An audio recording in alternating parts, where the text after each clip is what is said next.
Hello, my brothers and my sisters. I welcome you here. My name is Aki Ahin, and I'm coming to you today to teach, preach, pray, and prophesy to your life about missing the mark. Yes, missing the mark.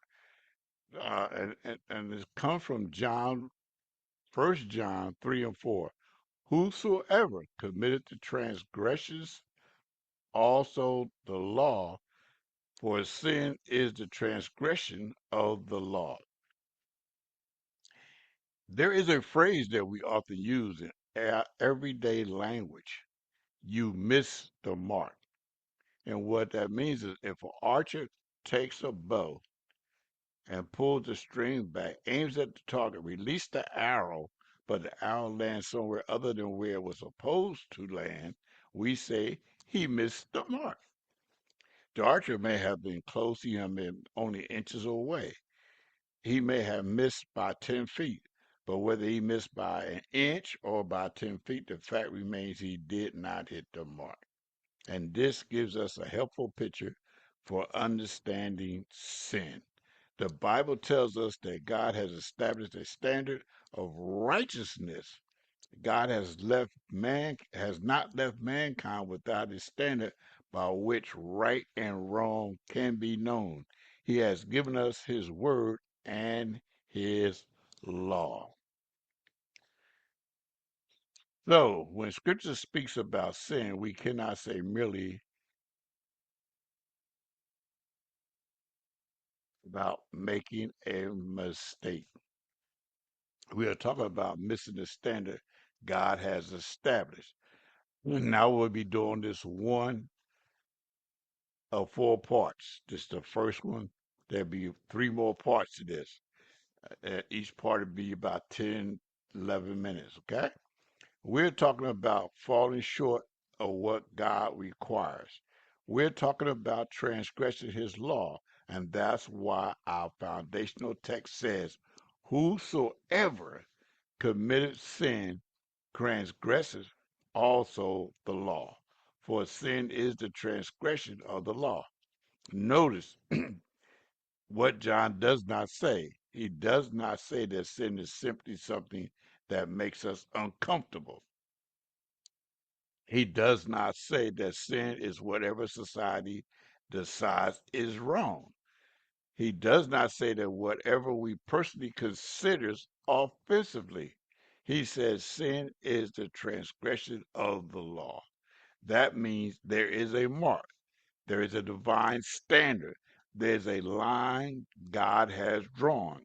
And when we step across that line, we have sinned or we have missed the mark. Today, I want us to examine what it means to miss the mark, how people miss the mark, and why God law matters. What is the mark? Before we can understand what it means to miss the mark, we have to identify the mark. What we are supposed to hit. What is God's standard? The answer is found throughout Scripture. Psalms 19 and 7 says, the law of the Lord is perfect, converting us to the soul. The testimony of God is sure, making wise the simple. Notice the language. The law of God is perfect. God's law is not defective. God's law is not outdated. God, because God Himself does not change. The problem is not with the standard, the problem is with us. If an archer missed a target, we don't repair the target because the arrow missed it. The target remains where it is. The arrow was the problem. In the same way, when mankind sins, God's standard does not become defective. God does not have to lower the mark because we failed to reach it. The mark remains God's righteousness. The psalmist says, the law of the Lord is perfect. That means God's law gives us a revelation of what he considers right and wrong.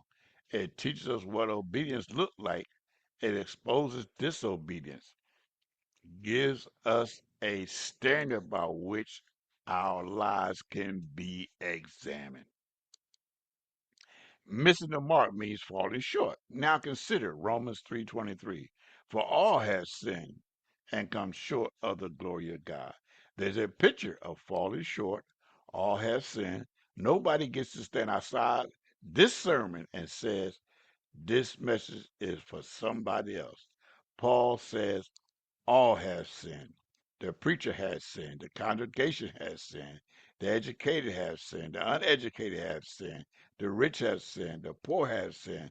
The religious have sinned.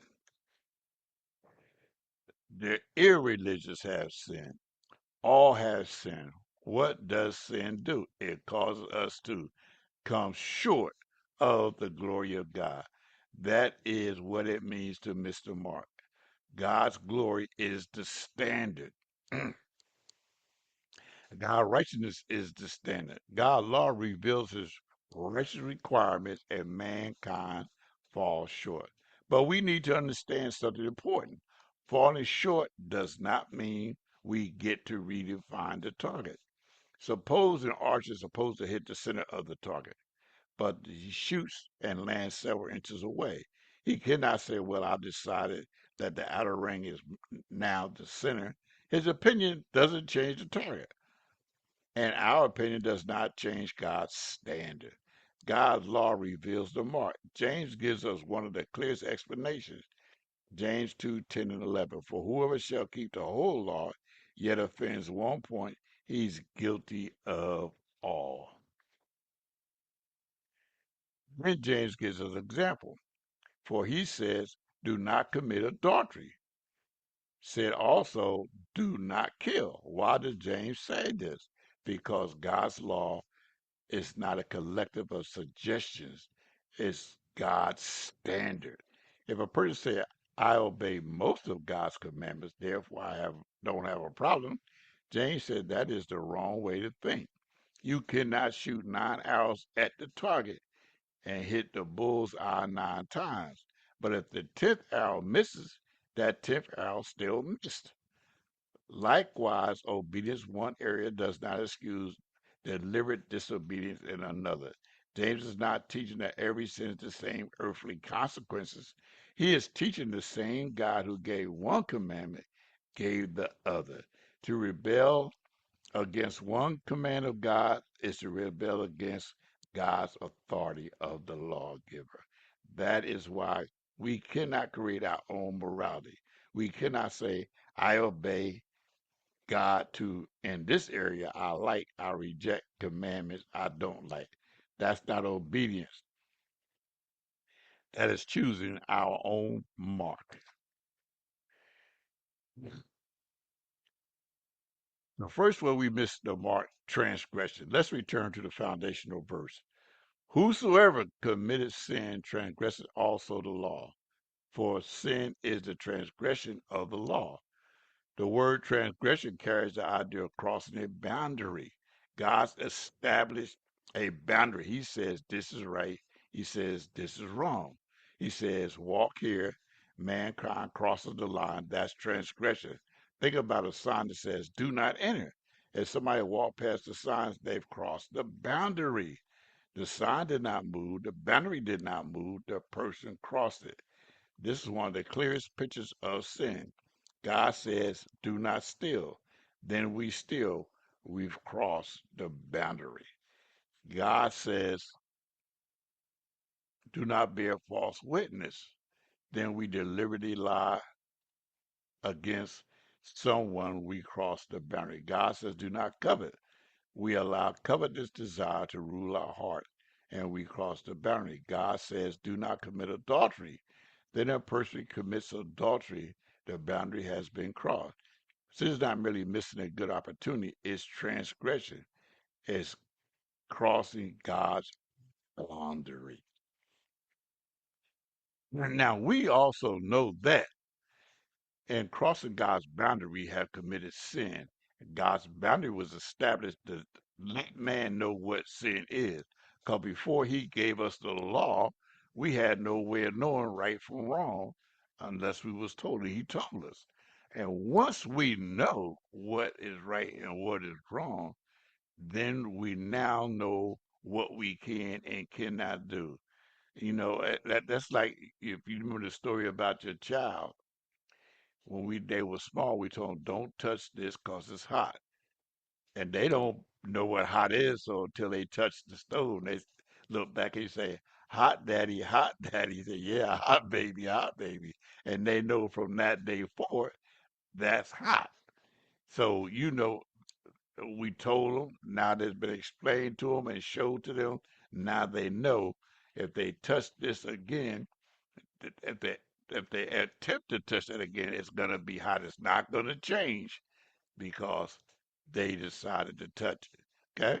The same thing with God's law. None of God's law is gonna change. People say it's out that it's the same as the Old Testament. It's all these different rules because they simply do not want to obey God's law. Look at the laws in America today. 20 years, 30 years ago, I'm going to say, a pound of marijuana was a lifetime in jail. Now they're selling it legally. So all those people that's doing time, a lifetime in jail for that marijuana, and now it's legal. How do you think they feel? I mean, not they still broke the law, but still the law changes every chance it gets. Our president has pardoned people who are crooks. Why? Because he has the authority to do so, but they still broke the law. God is not like that. You know, you break his law, you're going to pay the cost unless you ask for forgiveness. Let us learn from this, ladies and gentlemen. God's law is there for us, our protection. It's like driving down the highway, say, don't cross this line. That's the law. You cross this line, you can cause an accident. And if we cross that line and cause an accident, we are responsible. The same way with God's law. He gave us what's right, what's wrong. If we cross the boundary, cross the line, we are responsible. And the only way you could be forgiven is ask God to forgive me. I've sinned. I've transgressed against you. I ask your forgiveness to help me not do it again. And he was faithful to forgive you all sins and unrighteousness if you just would but ask. And he's willing to forgive you in everything you do. And I just say, God bless you, God keep you, God watch out for you. But this is my prayer for you and your family. God bless you.